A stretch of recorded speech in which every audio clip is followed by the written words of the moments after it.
cold, but fun.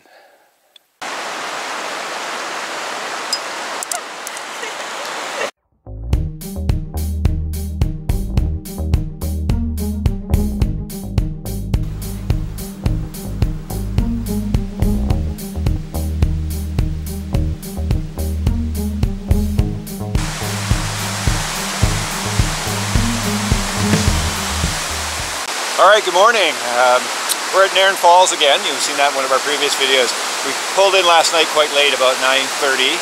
I'm going to say we're chasing sun over the next day or so. It's supposed to be cloudy and a little dismal over here for the next couple of days. So we're heading into Lillooet.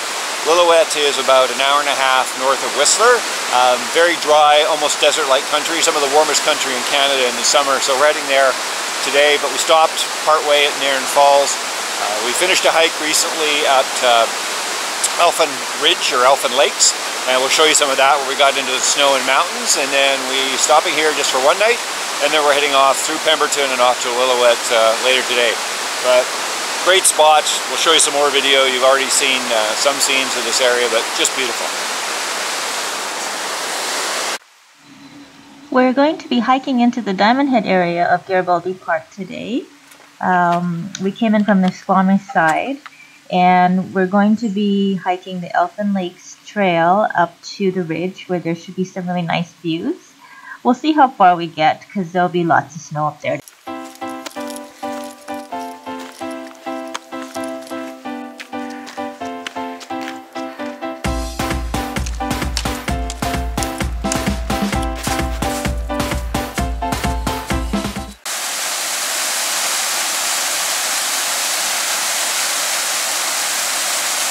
First break, we're just by the falls, about 35 minutes up the trailhead. I think we're going to be in snow for the rest of the trip, which is not unexpected considering it's almost the beginning of June. Alright, so Nikki's scooting ahead. The Yack-Track she put on really helps in the snow. Some people have snowshoes on. That seems to help as well. Me, I'm just in boots. And it's a little slower. So this is the Red Heather Hut. Now I've been here in the winter and literally had to dig down to get into it. So now, still got snow around it. It'll be snow here probably until maybe mid-July. And you can see there's firewood piled up. There's a wood-burning stove inside. It's about 5 kilometers from the trailhead. Next hut is about 11 kilometers, so another 6K. The next hut's actually a lot bigger. You can probably sleep 30 plus people. It's also got propane heating, LED lighting running off solar, so quite a lot more extensive than this one.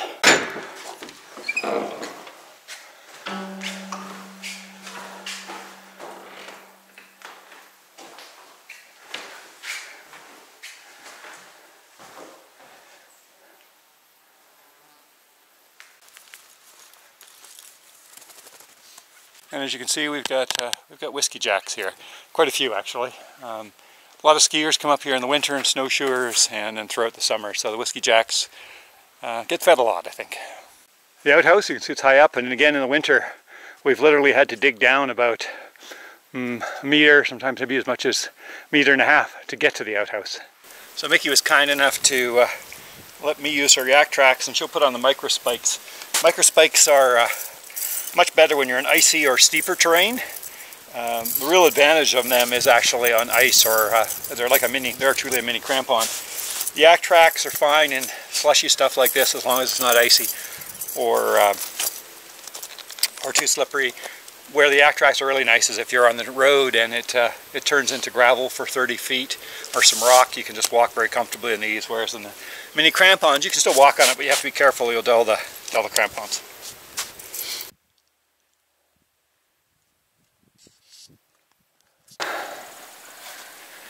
Beautiful. Absolutely breathtaking.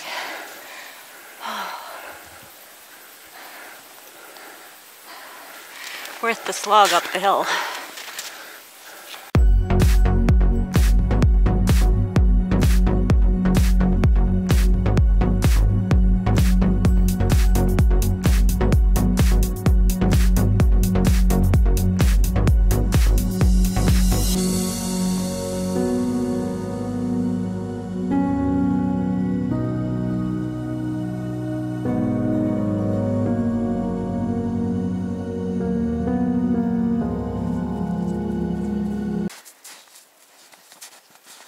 Don't fall on your bum. Good job. Whoa! Almost didn't stop.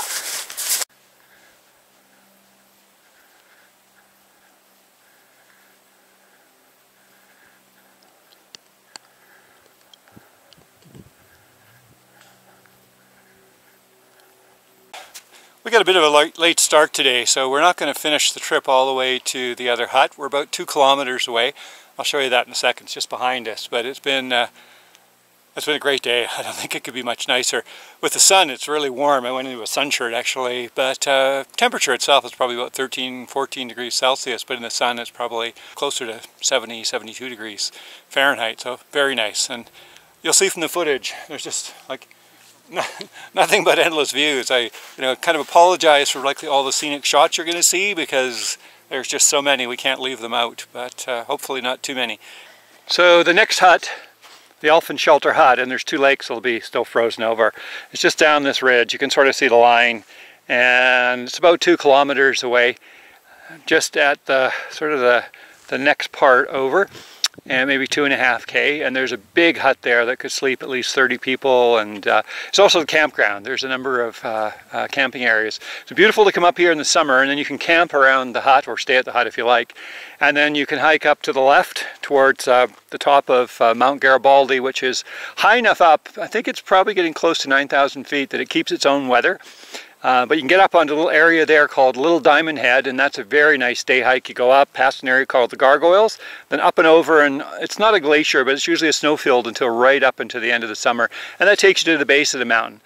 And if you come up this way, you actually get to come up and go up to another pathways that goes back, and then up to that sort of flat cone, which is Opal Cone, and that's a volcanic area, and that whole area is still a glacier behind it over the summer months. And then off on the right is actually Mount Mamquam, so you could do a route up there. The typical hike here though goes up and then down near the base of it where there's a big lake. Getting up a Mamquam's a long process, but it can be and it's really more of a climb than it is a hike. And Garibaldi's almost coming out of the clouds. Yeah, almost coming out of the clouds, but I suspect it's going to be almost coming out of the clouds for the next 2.5 hours. We'll clip in a shot of Mount Garibaldi just to give you an idea what the mountain itself looks like. I've been up to the top of it. We did a climb up there one time, and you couldn't see probably more than about 10 feet. It was kind of fun because when we were coming down, you couldn't see the big drop-offs and things like that, so you felt a lot safer than you probably were. Anyway, it's a beautiful mountain, and most of Garibaldi Park goes back behind there up until well past Whistler.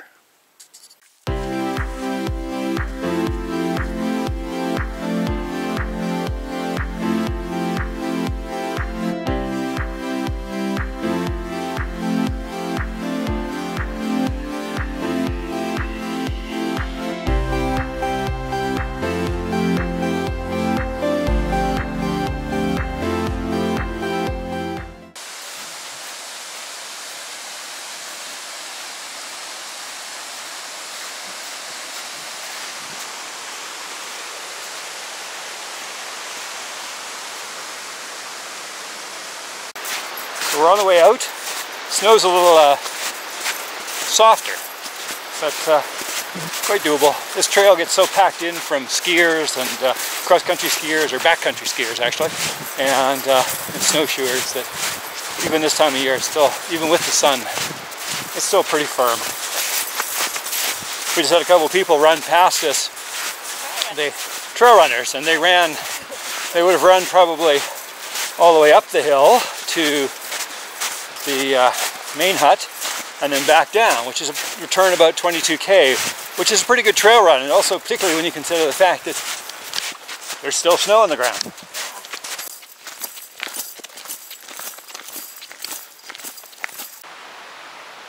We've arrived at the Nairn Falls Provincial Park campground.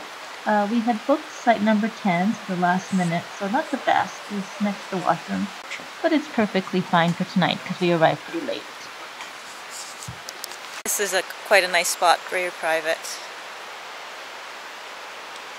Number 17. Got trees on both sides, and you're not that close to the other sites. And you're right across from a trail. We're just going to check this out.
walking along this quiet trail, the Green River Trail, and all of a sudden we hear this really loud roar, and we're trying to guess if it's the highway or a train going by, and then all of a sudden the roaring just got really loud, and then we turned around and it was a motorboat on this river. So we're not sure if it's a tour boat or what, but... It's a jet boat. It's a jet boat made for the river, and they're just by the point where we were out with the little rocks piled up. They're stopped right there, just enjoying the waterfall coming on the side, and probably as far as I suspect they can go up. It was kind of interesting to see, but to be honest, it kind of disturbed the peace and serenity of the river. So we're gonna just wait and see if he'll come back this way. We'll find out.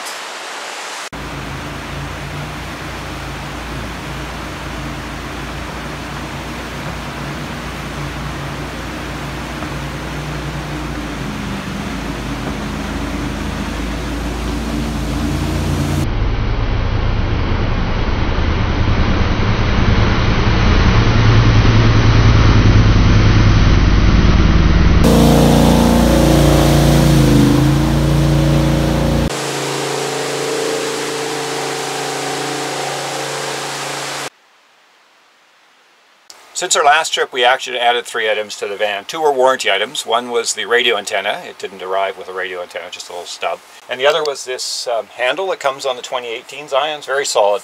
Primarily, I think, intended for people getting in that might need some additional support stepping up, but very secure. We'll probably use it to just tie things down in our van. The other thing we added was a vent cover for our fantastic fan. And we got, I think it's a Ultra Breeze vent cover made by the same company that does Fantastic Fan. We got the smoke color. The smoke color allows some light in, which where we live I think is important, but you can get either black or white, both of which block out a lot more light. You can see it up here, and we've got a video just in operation. It's worked out really well. We went into the dealership to get the 2 warranty items done. It probably took about 2 or 3 weeks for Roadtrek and the dealer to sort of coordinate getting the parts. And then I think we had a 5 or 6 week waiting time to get into the dealership so that they could put the parts in. All simple to do, but it was just easier to get them to do it. So we're checking out now and then heading off to Pemberton, where we're going to stop and a little coffee shop, get a tea or coffee and some fresh baked goods, fill up in water, and then off to Lillooet, which is about another 100 kilometers past. Looking forward to being in Lillooet, hopefully a little bit warmer, and we're going to be staying at the BC Hydro campground there, which is a free campground, and it's first come, first serve. First time we've been there, and we're looking forward to doing some hiking and hopefully camping in a beautiful area.